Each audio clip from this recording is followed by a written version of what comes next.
Assalamualaikum warahmatullahi wabarakatuh. Nama saya Muhammad Aldi Taufikur Rahman. Saya dari kelompok 10 dan teman saya yang bernama Wardah. Pada kesempatan kali ini, kelompok kami akan mempresentasikan tentang kebijakan-kebijakan ekonomi makro. Yang pertama adalah kebijakan fiskal. Menurut Kamus Besar Bahasa Indonesia, fiskal berkenaan dengan urusan pajak atau pendapatan negara. Kata fiskal itu sendiri berasal dari bahasa Latin yaitu fiscus yang merupakan nama seseorang yang memiliki atau memegang kekuasaan atas keuangan pada zaman Romawi kuno.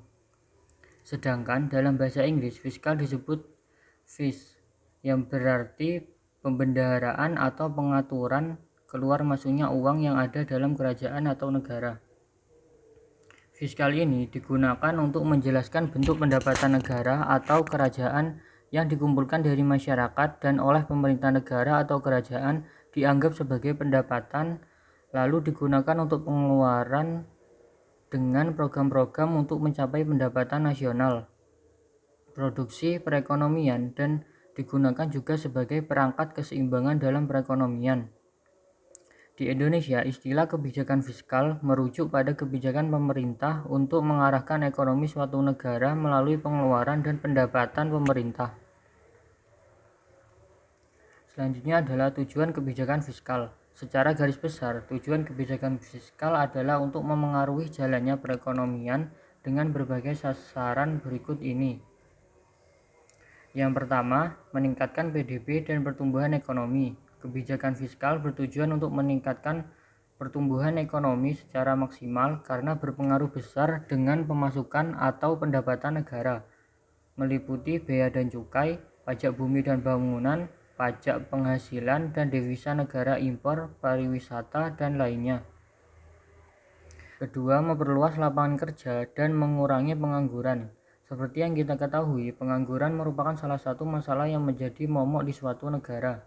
Ketiga, menstabilkan harga-harga barang atau mengatasi inflasi. Turunnya harga suatu barang membuat hilangnya harapan untuk mendapatkan keuntungan bagi sektor swasta. Akan tetapi, harga yang terus meningkat juga bisa mengakibatkan inflasi. Selanjutnya adalah instrumen kebijakan fiskal. Instrumen kebijakan fiskal adalah penerimaan dan pengeluaran pemerintah yang berhubungan erat dengan pajak.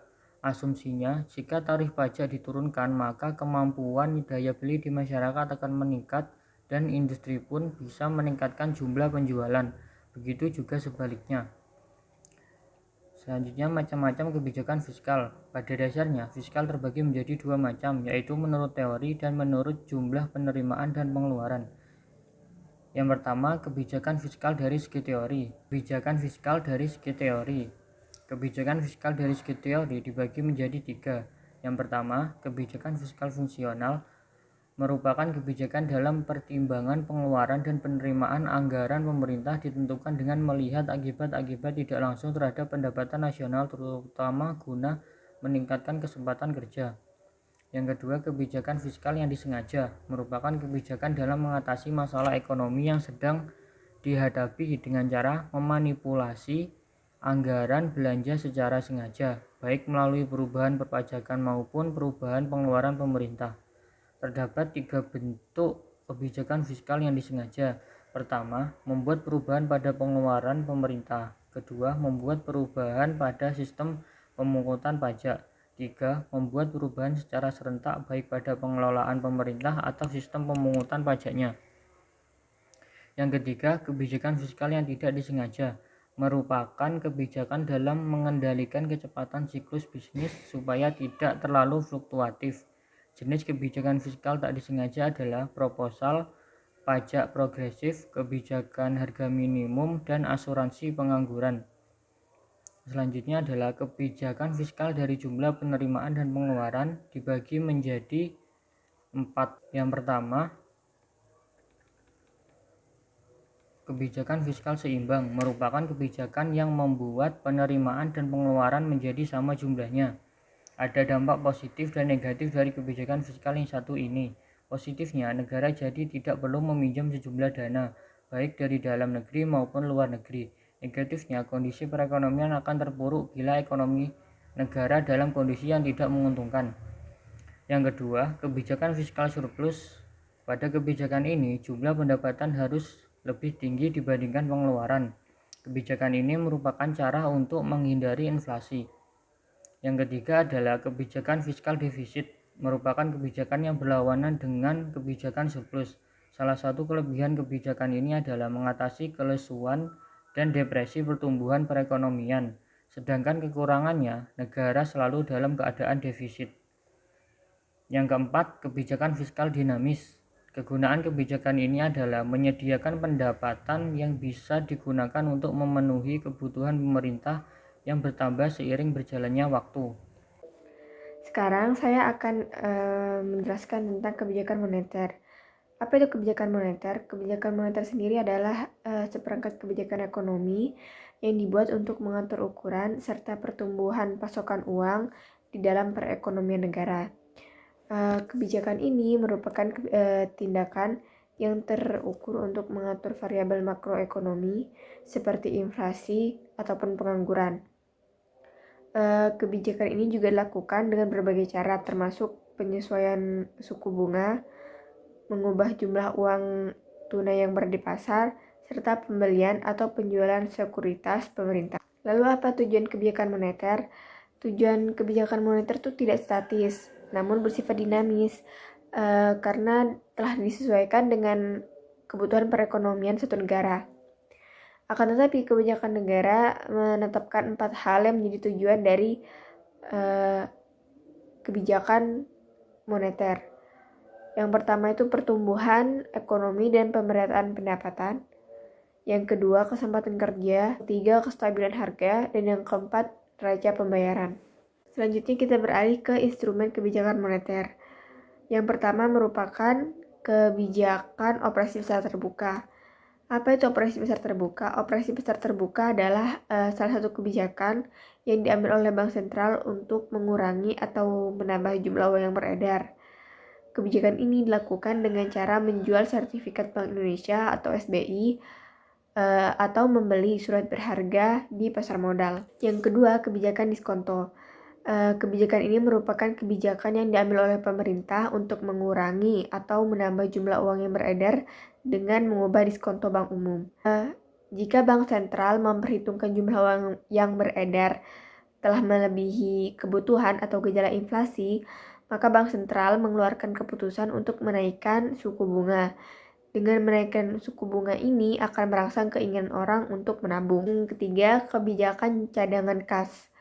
Biasanya bank sentral dapat membuat peraturan untuk menaikkan atau menurunkan cadangan kas atau yang bisa disebut juga dengan cash ratio.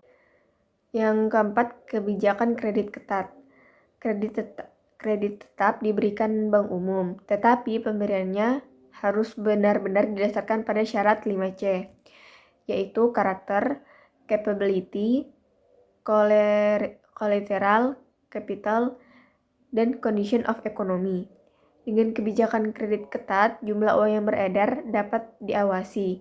Langkah kebijakan ini biasanya diambil pada saat ekonomi sedang mengalami gejala inflasi. Yang kelima, kebijakan dorongan moral. Bank sentral dapat juga memengaruhi jumlah uang yang beredar dengan berbagai pengumuman, pidato, dan edaran yang ditujukan pada bank umum dan pelaku moneter lainnya. Isi pengumuman, pidato, dan edaran tersebut dapat berupa ajakan atau larangan untuk menahan pinjaman, tabungan, ataupun melepaskan pinjaman.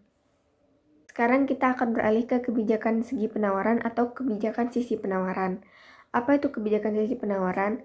Kebijakan sisi penawaran atau supply side policy adalah jenis kebijakan ekonomi di mana fokus utamanya adalah penawaran agregat. Itu berupaya untuk meningkatkan produktivitas, efisiensi, dan kapasitas potensial dari sebuah perekonomian.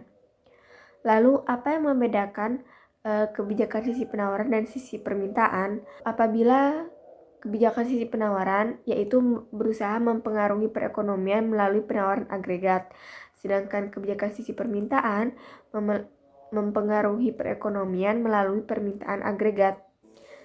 Kebijakan sisi permintaan sendiri itu dibagi menjadi dua, yaitu kebijakan moneter dan fiskal, sedangkan sisi penawaran dapat lebih mengambil beragam bentuk. Alat untuk kebijakan sisi penawaran. Pada dasarnya, kebijakan sisi penawaran berusaha untuk meningkatkan kualitas dan kuantitas faktor produksi. Di antara upaya yang mungkin adalah meningkatkan produktivitas tenaga kerja dan mendorong kemajuan teknologi. Misalnya perbaikan sistem pendidikan dan pelatihan yang efektif memberi pekerja lebih banyak keterampilan. Secara umum, alat untuk kebijakan sisi penawaran mencakup hal-hal berikut. Yang pertama, privatisasi. Privatisasi berbagai industri besar seperti telekomunikasi, listrik, gas, dan lain-lain dirancang untuk memecah monopoli negara untuk menciptakan lebih banyak persaingan. Jadi secara konsep itu tidak hanya untuk mengubah monopoli sektor publik menjadi monopoli sektor swasta, tetapi ada juga upaya untuk memperkenalkan persaingan ke dalam industri-industri tersebut. Yang kedua, deregulasi. Deregulasi ini mirip dengan privatisasi. Deregulasi ini adalah pengurangan atau penghapusan kekuatan pemerintah dalam suatu industri tertentu. Tetapi itu tidak melibatkan pengurangan kepemilikan pemerintah, melainkan melalui serangkaian pelonggaran peraturan. Tujuannya apa? Tujuannya adalah untuk menciptakan lebih banyak kompetisi di dalam industri tersebut. Deregulasi juga seharusnya memastikan persaingan yang sehat sehingga tidak mengarah pada monopoli sektor swasta. Yang ketiga, bantuan untuk bisnis. Bentuk bantuan ini dapat berupa subsidi atau hibah, dan bentuk lainnya dapat berupa pengurangan tarif pajak usaha kecil dan keringanan pajak untuk investasi. Yang keempat, pendidikan dan pelatihan. Banyak orang atau beberapa orang mengatakan bahwa ini adalah yang paling penting dari semua kebijakan yang ada di sisi penawaran.